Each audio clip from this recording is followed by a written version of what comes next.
ട്രെയിനിൽ ഗണഗീതങ്ങൾ ചൊല്ലി ആഘോഷപൂർവ്വമാണ് ബി.ജെ.പി. ജനപ്രതിനിധികളുടെ ഡൽഹി യാത്ര തുടരുന്നത്. യാത്രയുടെ അനുഭവത്തിനൊപ്പം വികസന സങ്കല്പങ്ങൾ നിറവേറ്റാനുള്ള അവസരവും കൂടിയാണ് യാത്രയെന്ന് മേയർ വി രാജേഷ് പറഞ്ഞു. കേരള എക്സ്പ്രസിൽ നിന്നും ഗോകുൽ തയ്യാറാക്കിയ റിപ്പോർട്ടിലേക്ക്. പ്രധാനമന്ത്രിയുടെ ക്ഷണം സ്വീകരിച്ച് ഇന്ദ്രപ്രസ്ഥത്തിലേക്ക് തിരുവനന്തപുരത്തെ കൗൺസിലർമാരുടെ യാത്ര അങ്ങനെ പുരോഗമിച്ചുകൊണ്ടിരിക്കുകയാണ്. തിരുവനന്തപുരത്ത് നിന്നും കേരള എക്സ്പ്രസിൽ യാത്ര അങ്ങനെ മുന്നോട്ട് പോയിക്കൊണ്ടിരിക്കുകയാണ്. വളരെ ആവേശഭരിതമായിട്ടുള്ള ആഘോഷഭരിതമായിട്ടുള്ള യാത്ര തന്നെയാണ്. എന്തായാലും ആ ട്രെയിൻ യാത്ര പുരോഗമിക്കുകയാണ്. നമ്മളോടൊപ്പം മേയർ വി രാജേഷേട്ടൻ ചേരുകയാണ്. രാജേഷേട്ട, വളരെ അഭിമാനകരമായിട്ടുള്ളൊരു നിമിഷമാണ്. പ്രധാനമന്ത്രിയുടെ ക്ഷണം സ്വീകരിച്ച് ഇന്ദ്രപ്രസ്ഥത്തിലേക്ക് പോവുകയാണ്. ഈ യാത്ര എങ്ങനെയാണ്? എല്ലാവരും വളരെ നല്ല പ്രതീക്ഷയിലാണ്, നല്ല സന്തോഷത്തിലാണ്. ഇത് കേവലം ഒരുമിച്ചുള്ള ഒരു യാത്ര എന്നുള്ളതിലപ്പുറം പാർലമെൻ്ററി പ്രവർത്തന രംഗത്ത് കോർപ്പറേഷൻ കൗൺസിലർമാരായിട്ടുള്ളവർ മറ്റൊരു തലത്തിലുള്ള അനുഭവങ്ങൾ കൂടി സ്വായത്തമാക്കുകയാണ്. പതിറ്റാണ്ടുകളോളം പാർലമെൻ്ററി രംഗത്ത് പ്രവർത്തിച്ചിരുന്ന നേതാക്കന്മാരുമായിട്ട്, കേന്ദ്രമന്ത്രിമാരുമായിട്ട് ഒക്കെയുള്ള ഇടപഴകൽ, പ്രത്യേകിച്ച് പ്രധാനമന്ത്രിയുമായിട്ടുള്ളൊരു കൂടിക്കാഴ്ച, ഇതൊക്കെ തന്നെ തുടർ പ്രവർത്തനങ്ങളിൽ അവർക്ക് വലിയൊരു മുതൽക്കൂട്ടായി മാറും. അതോടൊപ്പം തന്നെ നമ്മൾ വിവിധ പദ്ധതികൾ നമുക്ക് എന്തെങ്കിലുമൊക്കെ സംസാരിച്ച് നേടിയെടുക്കാൻ സാധിക്കുമോ എന്നുള്ളൊരു പരിശ്രമം ഞങ്ങൾ നടത്തുന്നുണ്ട്. ഇതിൻ്റെ ഒരു ഷെഡ്യൂൾ എങ്ങനെയാണ്? എപ്പോഴായിരിക്കും പ്രധാനമന്ത്രി കാണുക? നമ്മൾ എവിടെ എത്തുന്നത്? നാളെ 11-ാം തീയതി ഉച്ചയോടുകൂടി ഡൽഹിയിലെത്തും. അതിനുശേഷം അന്ന് പാർട്ടിയുടെ കേന്ദ്ര കമ്മിറ്റി ഓഫീസിൽ പോകും. അന്ന് രാത്രി ജോർജ് കുര്യൻജിയുടെ വീട്ടിലാണ് ഡിന്നറുണ്ട്. എല്ലാവരും ഒരുമിച്ച് കൂടും അവിടെ. 12-ാം തീയതി പകൽ പാർലമെൻറ്റ് മന്ദിര സന്ദർശനം, അങ്ങനെ ചില മീറ്റിങ്ങുകളൊക്കെ ഉണ്ട്. അതോടൊപ്പം തന്നെ അന്ന് വൈകുന്നേരമാണ് പ്രധാനമന്ത്രിയുടെ വസതിയിലുള്ള ക്ഷണം ഉള്ളത്.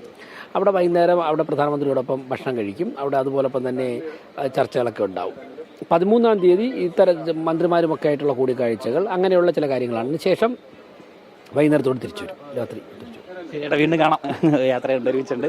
ഏതായാലും അദ്ദേഹം ആ യാത്രയുടെ സവിശേഷതയും അതിൻ്റെ ഒരു പ്രാധാന്യവും നമ്മളോട് വ്യക്തമാക്കി കഴിഞ്ഞിട്ടുണ്ട്. ഒപ്പം ആ യാത്രയുടെ ഷെഡ്യൂൾ എങ്ങനെയായിരിക്കുമെന്നും അദ്ദേഹം പറഞ്ഞു. നാളെ 11-ാം തീയതി ഉച്ചയോടുകൂടി ഡൽഹിയിൽ എത്തിച്ചേരും. അതിനുശേഷം അന്ന് വൈകിട്ട് കേന്ദ്രമന്ത്രി ജോർജ് കുര്യൻ്റെ വസതിയിൽ ഔദ്യോഗികമായിട്ട് വിരുന്നുണ്ടാവും ഈ കൗൺസിലർമാർക്കും അതോടൊപ്പം തന്നെ ബി.ജെ.പിയുടെ മറ്റ് പ്രതിനിധികൾക്കും. എന്തായാലും അതിനുശേഷം 12-നായിരിക്കും പ്രധാനമന്ത്രി കാണാൻ സാധിക്കുന്നത്. ഇപ്പോൾ നമുക്ക് കാണാൻ സാധിക്കും കൗൺസിലർമാർ അവർ വളരെ ആഘോഷത്തിൽ തന്നെയാണ്. ഗണഗീതങ്ങളൊക്കെ പാടിക്കൊണ്ട് ഈ ഒരു യാത്ര അവർ ആഘോഷമാക്കുകയാണ്. ഭാരത ഭാഗ്യവിധാതാവേ, ഭാരത ഭാഗ്യവിധാതാവേ, എരിഞ്ഞു നീറി നിന്നുടെ ഹൃദയം തിങ്ങിലുമഴലാരേ, ചൊരിഞ്ഞു കണ്ണീരിരവും പകലും ഹൃദയവും ഹൃദയാലേ, ഒഴിഞ്ഞു വച്ചു ജീവിതമഖിലം ജനനീ ചരണത്തിൽ, പ്രതിജ്ഞ ചെയ്തു പുനരധി ഭാരത വിജയക്കൊടി കാട്ടാൻ,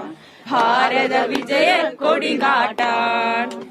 നമസ്കരിപ്പൂ ഭാരതമങ്ങേ സ്മരണയിലാനമ്രം, നമസ്കരിപ്പൂ കേശവ ഭാരത ഭാഗ്യവിധാതാവേ, ഭാരത ഭാഗ്യവിധാതാവേ. ഭവാന്റെ ഉൾക്കട തപോവനത്തിൽ തടസ്സമുണ്ടാക്കാൻ ജഗത്തിലുണ്ടോ മായാബന്ധം, ജീവൻ മുക്തൻ നീ, വിശുദ്ധമാം നിൻ ജീവിത ദീപം രാഷ്ട്രപ്രേമത്തിൻ വെളിച്ചമേകാൻ നിമിഷം തോറും കത്തിയെരിച്ചു. എന്തായാലും വളരെ ആവേശത്തിൽ തന്നെയാണ് ഗണഗീതമൊക്കെ ചൊല്ലി ഈ യാത്രയെ അവർ അങ്ങനെ വലിയ ആവേശത്തിലും ആഘോഷത്തിലും അങ്ങനെ മുന്നോട്ട് കൊണ്ടുപോയിക്കൊണ്ടിരിക്കുകയാണ്. എന്തായാലും യാത്രയുടെ ആദ്യ മണിക്കൂറുകൾ ഈ രീതിയിൽ വളരെ സന്തോഷം നൽകുന്ന രീതിയിൽ കൗൺസിലർമാർക്കൊക്കെ വളരെ ഉത്സാഹവും സന്തോഷവും ആവേശവും ഒക്കെ നൽകുന്ന രീതിയിൽ തന്നെയാണ് ആ യാത്ര അങ്ങനെ പുരോഗമിച്ചുകൊണ്ടേയിരിക്കുന്നത്. എന്തായാലും 2 ദിവസം നീളുന്ന തീവണ്ടി യാത്ര, ട്രെയിൻ യാത്ര, അത് മറ്റൊരു അനുഭവം കൂടിയിട്ടായിരിക്കും കൗൺസിലർമാർക്ക് നൽകുന്നുണ്ടാവുക. നമ്മളോടൊപ്പം ഇപ്പോൾ ഡെപ്യൂട്ടി മേയർ ആശാനാഥ് ചേരുകയാണ്. മീറ്റിംഗിലാണ് ചേച്ചി. അതിനുശേഷം നമുക്ക് എന്തായാലും ചേച്ചിയുടെ പ്രതികരണം എത്താം. എന്തായാലും ആ യാത്ര അങ്ങനെ പുരോഗമിച്ചുകൊണ്ടിരിക്കുന്നു. ആവേശകരമായിട്ടുള്ള യാത്ര ആഘോഷപരമായിട്ട് പുരോഗമിച്ചുകൊണ്ടിരിക്കുകയാണ്. എന്തായാലും കേരളത്തിൻ്റെ മറ്റ് ജില്ലകളിൽ നിന്നുൾപ്പെടെ ബി.ജെ.പിയുടെ മറ്റ് പ്രതിനിധികൾ, പ്രത്യേകിച്ച് ബി.ജെ.പിയുടെ പ്രതിനിധികളായിട്ട് വിജയിച്ചിട്ടുള്ള ജനപ്രതിനിധികളടക്കം ഈ യാത്രയിൽ ഭാഗമാകുന്നുണ്ട്. എന്തായാലും എല്ലാവർക്കും വലിയ ആവേശത്തിൽ തന്നെ ആ യാത്ര എല്ലാവരും ഏറ്റെടുക്കുന്നു എന്നുള്ളത് തന്നെയാണ് നമുക്ക് മനസ്സിലാക്കുവാനായിട്ട് സാധിക്കുന്നത്. കേരള എക്സ്പ്രസ്സിലുള്ള യാത്ര പുരോഗമിച്ചുകൊണ്ടിരിക്കുകയാണ്.